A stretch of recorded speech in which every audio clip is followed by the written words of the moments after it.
Hi, this is Dave Compton from TruckJobSeekers.com, and joining me today is Bob Perry from Fit2Pass.com, and he's known as the trucker trainer. Bob, thanks for joining me.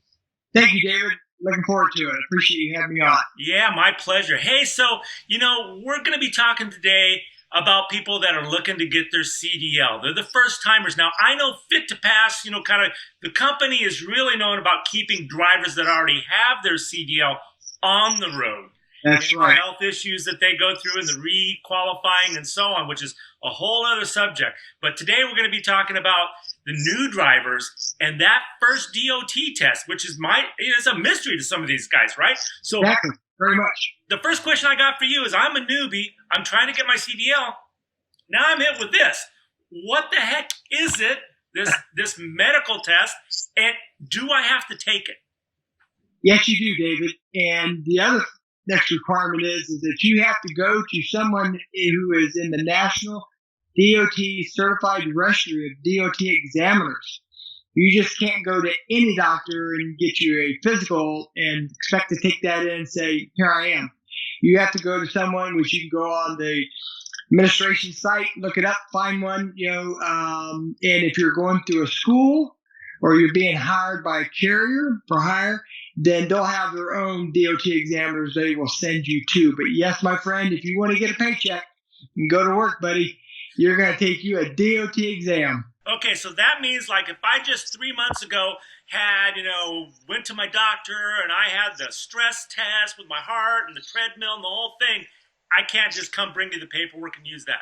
No, but good for you if you did that. So you get kind of a snapshot of where you're at today, know what you're headed for. So that's good. But no, you're going to have to go to a DOT examiner. Okay, so I kind of know what my regular health checkup is. Tell me about this. Is it similar? Is it different? What am I facing? Yeah, somewhat, David. They're going to really monitor your blood pressure, sugar, hearing, eyesight. They're going to check you for your ability to bend over and come up, check your heart rates and so forth, being able to lift a certain amount of weight. Your flexibility, getting up and down from a trailer, being able to get under a trailer to look and observe and see if there's anything going on that isn't normal. And then they're going to check for, shy bladder, those type of things. You're going to have to do a urine specimen. You're going to have to do all those kind of things, right? So it is a little more extensive and it is different. And they want to do that, of course, for a lot of reasons. And number one is safety, right? You can't be safe if you're not well. Right. Got it. So knowing that this is not like my routine physical that I went to my normal doc for, that they're going to be, like I said, my mobility and things like that. Okay, so now that I know that, I've already got all this other stuff that I got to study for, but what can I do to prepare for this medical exam? Is there anything that I can do to stack the deck in my favor? Absolutely. What you want to be able to do is you want to make sure you are in front of it and doing the preliminary, like if you did go recently, you may have an idea that my blood pressure might be a little elevated, I might have some sugar issues. You need to understand that, and how do I combat that, right? How do I get in front of it? I tell drivers all the time, you don't drive your rig down the road at night with your lights out, right? So manage your health the same way, get in front of it. I tell you, the most common mistake that I have drivers make when they come in before they do their DOT exam, they think smoking calms them down, right? Relaxes them. And it's the opposite. It elevates your blood pressure. You don't want that. And you want to make sure you're hydrated, well hydrated. Keep your levels in check. Make sure you're eating properly and good foods, right? Make sure you got some good protein in your belly the morning before, and every day you should. And rest and be ready when you go in. And we all get a little anxious, right? And you heard of the white coat syndrome. Sure. It's a fact. My previous life, I managed and ran medical clinics at truck stops for that, to work with drivers doing their DOT recertification and new certification.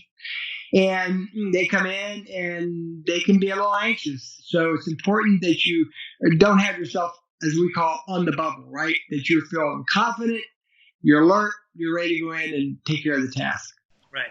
So I've already heard, they've already told me, I'm the new guy. They've already said about the skills test and the written test, and they already said, study, study, study, practice, practice, practice. Okay, but I was born with this body.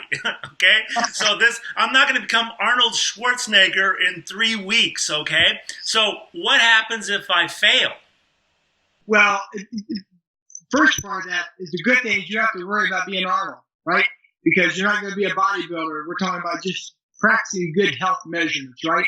And one of the other key tips I can give you when you go in, make sure when you go in, they set you down, you're going to do your blood pressure and so forth. Just find a place in your brain that you can get relaxed and think of something good that makes you feel good and comfortable, right? And keep your legs, go across your legs, sit up straight, relax, breathe comfortably.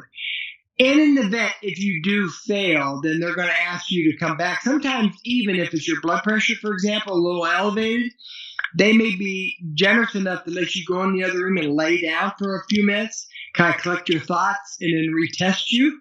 But if they say, sorry, David, not good today, you're depending on what that is and what that looks like, you may have to wait as much as 3 months before you can return, or they may give you 30 days to come back and do another test, or they may let you come back. It just depends on what your normals are. Very cool. Well, thanks for all that info, Bob. It was great. If you're a new driver out there and you're interested about this subject and Bob's company, you can go to the link below. Thanks a lot, Bob.